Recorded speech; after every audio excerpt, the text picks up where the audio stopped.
center, not in edges. So if you play in edges, means a weak point is there. So stone can broken easily. In this you can use the stone, you can rub it.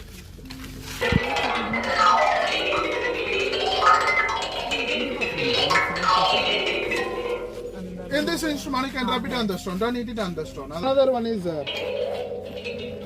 we place multi-instrument. At a time, the 2 person or 3 person can play every instrument. So I play some of instruments.